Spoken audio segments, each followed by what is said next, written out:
Maza, como é que você vê essa estratégia do PT? Se é assim que a gente pode chamar, né, de estratégia. Ele realmente tem abdicado de entrar nessas campanhas e por que, na sua avaliação?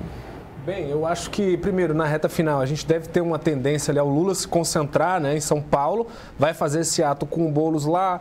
Estava um pouco ausente, né? A gente já comentou aqui algumas vezes da dificuldade que o PT parece ter, às vezes, de entrar de cabeça, né?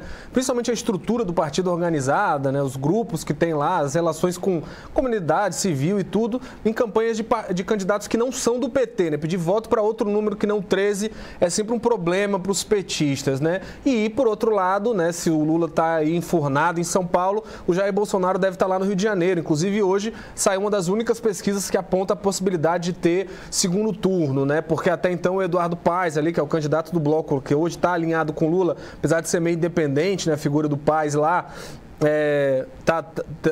não venceria no primeiro turno, né? Saiu hoje essa pesquisa. Até então, tudo apontava a vitória de primeiro turno do Paes.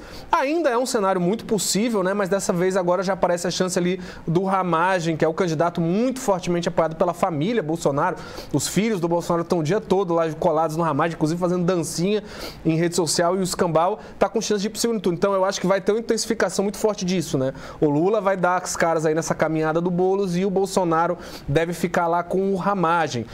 Com relação a essa análise ali, eu vi muita gente estava fazendo, né, principalmente na imprensa nacional, mas eu não sei se eu concordo, eu não vejo tão negativa não esse cenário para o PT nessa reta final da campanha. Primeiro porque o Lula sempre disse, sempre deixou muito claro que a atuação dele nas capitais seria reduzida, tanto pela questão do governo, como a questão que o governo Lula ele não tem a benesse do bolsonarismo, né? O Bolsonaro, ele é o governo do Bolsonaro, né? A base do bolsonarismo está toda centrada em volta da figura Jair Messias Bolsonaro, e quem não reza essa cartilha é automaticamente, né, chutado para fora. O PT não pode se dar esse luxo. O PT é um partido que constrói muitas coalizões, apoia muitos candidatos de outros partidos. Está aí o Boulos em São Paulo do PSOL e está aí o Eduardo Paes ali no Rio de Janeiro. Então você tem várias outras situações em que o PT abre mão, ou quando lançou foi uma minoria do partido que, vencido o interesse do governo federal, se sobrepôs, ou vencendo ali algum interesse local. Por exemplo, você citou mesmo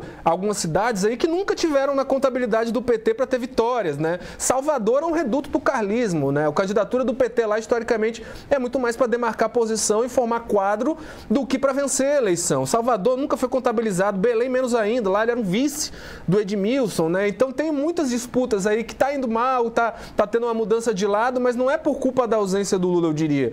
Eu diria que já são cidades que nunca teve a tendência. Ora, o PT, muito pelo contrário, está surpreendendo, né? Ninguém nunca dava uma menor possibilidade do PT estar indo tão bem quanto está indo ali em Porto Alegre, né? E como está indo também até em Goiânia, né? Claro que o cenário é muito pouco favorável. Belo Horizonte também é uma cidade que você tem 3 candidatos bolsonaristas muito bem colocados. Então sempre ficou muito claro que o PT não ia ter essas vitórias, né? Então é uma demarcação estratégica do partido que, como você bem citou, né? Em 2020 não elegeu nenhuma capital, nenhum prefeito de capital. As maiores cidades governadas pelo PT era Diamantina, São Leopoldo, municípios bem menores, né?